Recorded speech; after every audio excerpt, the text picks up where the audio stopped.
ज़ाहिर अदालत ने एडवाइस सजेस्टेड के अल्फाज इस्तेमाल किए थे, आज भी नहीं हो सका है हल। क्या कानूनी रास्ता इस वक्त मौजूद है? देखिए, एक तो ये अफसोस का मकाम है। अदालत आलिया ने, हाई कोर्ट ने गवर्नर को एक तरह से याद दहानी कराई कि उनका आईनी फरीजा क्या है। आइन में उनको ओथ लेना है। जब एक शख्स मुंतखब हो गया, जो सेशन हुआ उसके हवाले से सर्टिफिकेट उस सेशन के सदर यानी कि वज़ारी साहब जो डिप्टी स्पीकर थे उन्होंने दे दिया, मामला खत्म हो गया। इनके पास कोई इख्तियार नहीं बतौर गवर्नर कि ये उस पे बैठ जाएं बतौर मैजिस्ट्रेट और कहें कि मैं इस कार्रवाई को नहीं मानता, या परवेज़ इलाही साहब आज अपने चेंबर में बैठ के कह दें कि हम कार्रवाई को नहीं मानते, जबकि खुद वो एक कंटेस्टिंग कैंडिडेट थी। ये जो कुछ हो रहा है ये सरियन आइन की रूगर्दानी है, आइन से नाफरमानी है। हम आर्टिकल 5 का बहुत जिक्र सुनते आए हैं पिछले चंद दिनों में, तो यहाँ ये आर्टिकल 5 की सरियन हमारी आंखों के सामने नाफरमानी हो रही है। अब मसला ये है कि गवर्नर को इस्तिस्ना हासिल है, जब तक वो गवर्नर है उनके खिलाफ कोई कार्रवाई नहीं हो सकती, तो इन्हें अदालत की कार्रवाई बिलखुसूस नहीं हो सकती।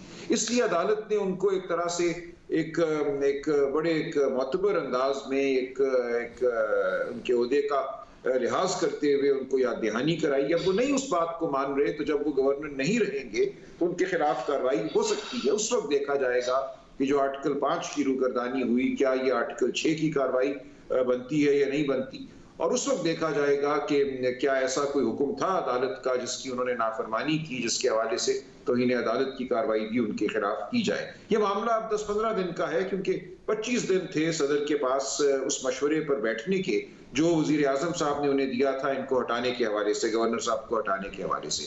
उसमें से 9-10 दिन अब गुजर गए हैं, 15 दिन बाकी हैं, वो भी गुजर जाएंगे। बिलाखिर तो इनको माजूल होना ही है और उसके बाद किसी और को गवर्नर लगना ही है, और वो फिर लगकर जो आइन का तकाजा है उसके मुताबिक जाहिर है काम करेंगे। लेकिन सूबा जो है वो यकीनी की हालत में है, और ये किसी सूरत भी ना सूबे के लिए ठीक है ना हमारे आइनी निज़ाम के लिए ठीक है। मतलब अगर क्या कोई कार्रवाई आइनी तौर पर हुकूमत कर सकती है, क्योंकि कह तो रहे हैं कि हम साबिक डिप्टी स्पीकर, साबिक वजीर आजम, सदर, गवर्नर के खिलाफ कोई क्या रेफरेंस ये ला सकते हैं, ऐसा कुछ हो सकता है? देखिए, जब ये अपने ओहदों से माजूल हो जाएंगे उस वक्त तो हो सकता है। इस वक्त तो इनको आइन के आर्टिकल 248 के तहत एक तहफ़्फ़ुज़ हासिल है, लेकिन जब ये ओहदों पर नहीं रहेंगे तो फिर इनके खिलाफ यकीनन कार्रवाई काबीना सोच कर सकती है।